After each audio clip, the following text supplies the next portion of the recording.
about the future too, but there are so many people we would like to remember. And Ken, you were in a closed environment with Jim Irwin. Now, what does that mean? Draw us a picture.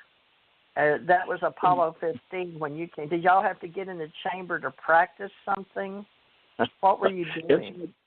No, actually, the LTA-8, that's Lunar Module Test Article number 8, and this was a fully space-rated lunar module and descent module, and we installed it inside of Chamber B, which was the smaller of the two big vacuum chambers, and we had to have a staircase on the inside. We had an airlock, which we could pump down to the same vacuum that the big chamber had, which was 10 to the minus 12 torr for you science people, which means there's about 1 molecule of air for every cubic foot. In other words, you wouldn't live very long if the door came open. So what we would do is go in the airlock, pump it down with our spacesuits on, of course, and pump it down to 10 to the minus 12 torr, open the inner door, go up the steps, and then we had to get out on our hands and knees to crawl in through the door of the lunar module and then stand up on the inside. Well, the descent stage primary main engine that was fired to bring them down to the lunar surface, and also afterwards to fire the upper stage engine to take us on up in orbit to rendezvous with the command module. But what I'm going to get at is that the engine for the ascent stage actually protruded up inside of the cabin, if you will, of the lunar module. Some of us would sit on that while we were spending hours inside, because most people don't realize the lunar module was flown standing up, because you were in a zero gravity situation. So we had connections on our belts on the sides of our spacesuits. We'd hook those cables that would keep our feet down to the floor so we didn't bounce around while we're using the controls. And it's very similar to a helicopter for the helicopter pilots out there, because your right hand was for your roll, pitch, and yaw of all 6 movements, left, right, up, down, and the left hand was a TTCA, or a thrust translation controller assembly, which allowed you to traverse backwards, up, down, left, right. So that's what we were testing, all of those, and using the RCS, or reaction control systems, that little small jets that would cause us to translate along or to roll and pitch and all. It's how you learn to fly. And same thing with helicopter pilots. They've got to have the control stick in one hand. They've got to have the other hand on the throttle and device down on the side of the seat next to them. So helicopter pilots would make great lunar module spacecraft pilots, only we've got better systems now. And we can talk about that when we get into a secret space program, TJ. All right. Well, I don't know how much you want to cover tonight, but folks, we're doing this off the cuff, so I'm very happy to say that I'm paying money for Spreaker to load my Blog Talk Radio from New York, so I don't have to keep it in my computer, and I'm paying for archiving, which I've done for many years now, but I'm learning how to keep stuff in the cloud and then just pay companies like GoDaddy. I bought some extra, not just shared hosting, but dedicated hosting today. It's going to cost me another $50 a month by the time I'm through. But it's okay, because I pay about that here, 40 or 50, I don't know, 40, I think, for Blog Talk, just to get this live 2 hours a day, $20 on Spreaker, and a lot of other places that, like us, we're content providers, and they put us in live and recorded podcasting all over, in the internet space. So FM radio, iTunes, we're on iTunes if you'd like to go to TJ Marks ET Radio.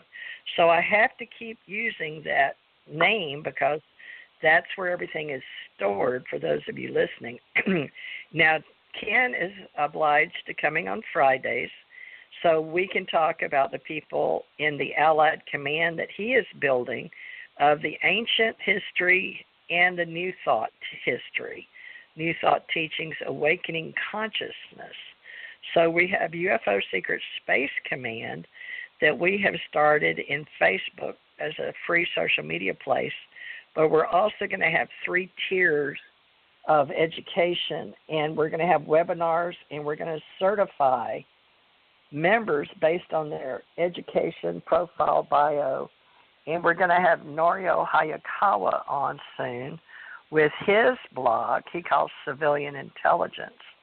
Now, I like to feature intelligence based on the fact that I meet people, I've known people that have worked NSA, CIA, FBI, Secret Service, because I've known a lot of these people.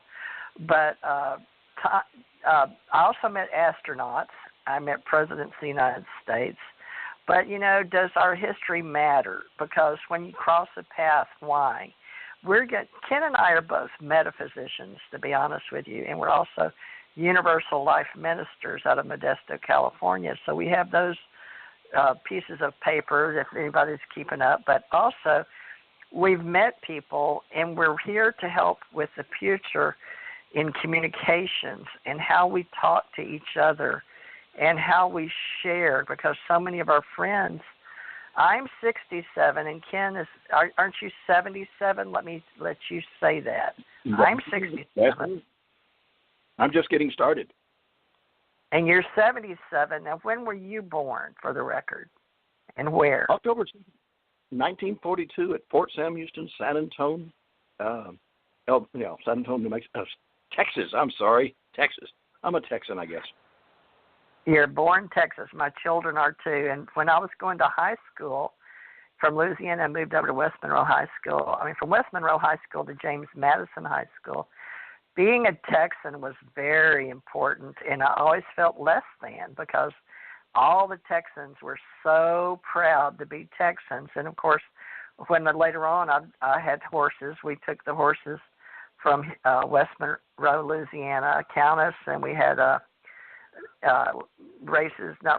shows in Dallas, and then we had some in Houston. And I would go to Pin Oaks Charity Horse Show every year, and I sat in the box with Joan Robinson Hill. Made quite a splash in Houston after she died, but her husband was still alive and insisted I sit in her booth. I was very pretty and one of their friends, but didn't go over really well at that time. So Ken has small horses that he mentioned when he was talking earlier. And, we know people as equestrians, but this UFO Secret Space Command, Commander Johnston, we're going to call him Commander in our ACO Association. We have ACO Club.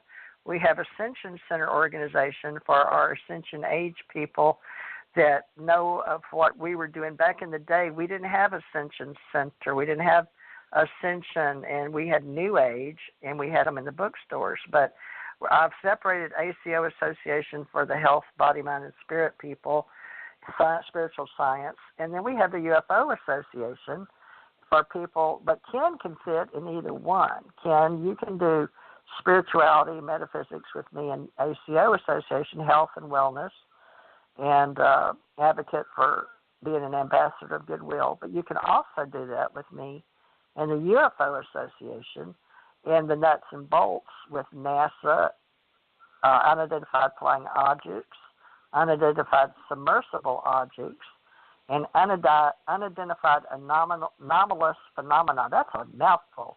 Unidentified anomalous phenomena as UAP.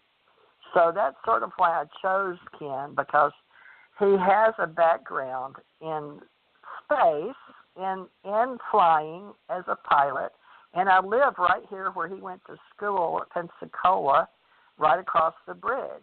We have a lot in common, and I got to work with the Marines, and so did Ken, and they were the ones that would show up on the beach, and then we had Seabees, and I got to work with the Seabees in Hawaii, Ken. So why don't you start about how you see all our military, some of them may want to come on the show, like Don, or anybody that's still alive, but what do you foresee, and we can use 20 minutes, and then the last hour can be all our UFO secret space stuff. But what do you foresee with the type of people that can help us with all our Allied Command? I say Allied. Do you like that word? Because it's like... I like Allied Command because that brings in everybody. That brings in everybody. It's not just... One of the things I wanted to add real quick, though, is that we were talking about experienced solar system ambassadors, because it's very interesting. That's exactly what NASA had called those of us that were going out to public organizations and giving talks and lectures about what we were doing, going to the moon and going up into space and creating the space station and all those things. And very interesting. That's exactly what I was labeled once I got involved with the Secret Space Program, as a solar system ambassador, which basically I take as meaning it's our job to get the information out to the world and make it to where people can accept the fact. If you go all the way back to H.G. Wells' big thing in 1938, where he was on the radio and he put on this little skit that everybody thought was real. He was talking about an alien craft coming in and landing.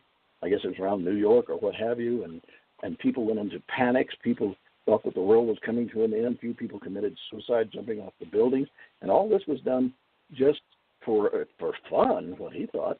H.G. Wells did, and then so NASA asked one of the top universities to do a study to find out what would be the effect nowadays if this was back in 1978, I think, and no, 1968, and what would happen if they were to discover aliens on the moon or what have you, and the direction came back says don't mention it because the people are not ready yet to accept the fact that we are not alone in the universe. And you go back to, that was back when the Pope said that no, there was no intelligent beings all over the whole world. Now it's come around in the newer age of Christianity and all, people are recognizing the fact that there's way too much evidence and proof that we are not alone in this universe. And now we're getting into the thing of direct contact and what kind of effect that could have upon your religious belief or your remote feelings.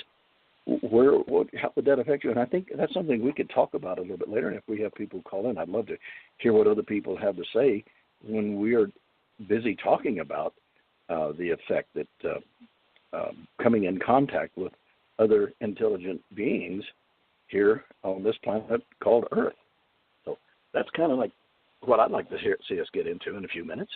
And you have any more suggestions? Well, I'd like to mention that ACO I use for many things as an acronym, but we also have on the planet ACO, which is Allied Command Operations, which is responsible for the planning and execution of all NATO military operations.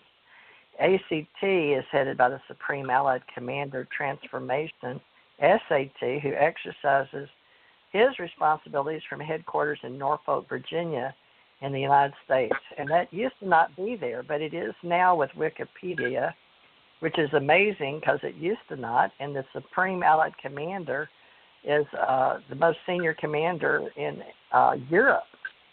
So we don't want to get confused with all those, but we can't help it now because ACO can stand for a lot of things, and the Allied Command can stand for things. But we're going to educate people about the Supreme Allied Commanders and the senior commanders and the General of the Army, Dwight D. Eisenhower, who we talk about a lot in